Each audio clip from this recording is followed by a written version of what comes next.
আমি প্রথমেই বলবো মিডল ইস্ট কান্ট্রি সকল প্রবাসী ভাইদের জন্য আমি বাংলাদেশের মানুষের কাছে দোয়া প্রার্থী।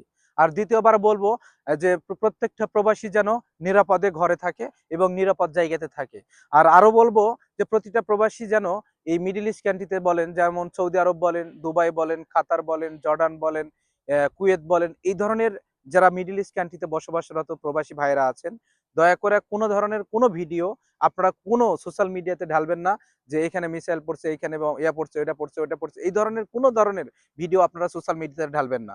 আর দ্বিতীয়ত কথা হচ্ছে, আপনারা যথাসাধ্য চেষ্টা করবেন, আমি সকল প্রবাসী ভাইদের কাছে বলবো, রিকোয়েস্ট করে বলবো, সকল প্রবাসী ভাইদের পরিবারদের কাছে বলবো যে অন্তত আপনার নিজস্ব চাচা, মামা, খালা, ভাই, বোন, এদের কাছে যারা প্রবাসে আছে মিডল ইস্ট কান্ট্রিতে, তাদের কাছে অন্তত এই ২টা মাসে এতটা বেশি টাকার চাপ দিবেন না আপনারা দয়া করে। কারণ প্রত্যেকটা প্রবাসীর কাছে কিছু অর্থ থাকতে হবে, যেটা হচ্ছে ২ মাসের অথবা ১ মাসের মজুদ রাখতে হবে। আমি প্রত্যেকটা প্রবাসীর কাছে আমি অনুরোধ করে বলবো, আপনারা নিজেকে পরিচালনা করার জন্য, নিজেকে সেফ রাখার জন্য অন্তত নিজের খরচাটুকু ২-৩ মাসের জন্য রাখবেন।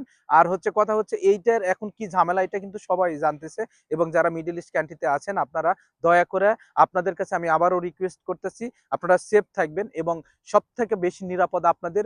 কোনো ধরনের কোনো কথাবার্তা কোথাও বলবেন না, কোনো ধরনের কোনো ভিডিও আপনারা আপলোড করবেন না, কোনো ধরনের অবান্তরিক কথাবার্তা ভিডিওর মধ্যে বলবেন না, কোনো ধরনের অবান্তরিক কাজ আপনারা করবেন না, যে কাজগুলো হচ্ছে এই দেশের আইনের বিরোধিতা করে। তো আমি আবারও বলছি, বাংলাদেশের সকল প্রবাসী ভাইয়ের পরিবারদের কাছে বলবো, আপনার সন্তানের জন্য, আপনার বাবার জন্য, আপনার চাচার জন্য অবশ্যই আমাদের সবার জন্য দোয়া করবেন, আমরা যেন সুস্থ থাকি।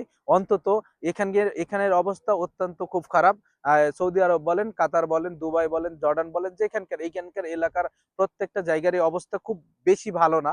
তবে এই যতটুকু ভালোর মধ্যে আমরা আছি, এতটুকুর মধ্যে আপনারা দোয়া করবেন, আমরা যেন সেফ থাকি, আমরা যেন ভালো থাকি। আমার এই ভিডিও করার উদ্দেশ্য হচ্ছে, আমি শুধু প্রবাসী ভাইদের জন্য, আমি শুধু দোয়া প্রার্থী বাংলাদেশের সকল প্রবাসী ভাইয়ের পরিবারের কাছে।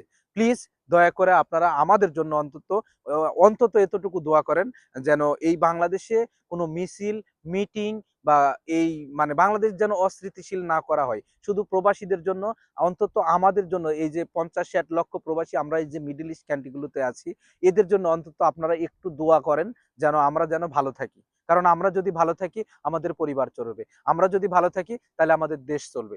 দয়া করে প্রত্যেকটা প্রবাসীকে বলবো, আপনারা নিজের সেফটি ফার্স্ট করবেন। আর দ্বিতীয়ত হচ্ছে আপনার নিজের খরচার টাকাগুলো অন্তত ১-২ মাসের কাছে রাখবেন।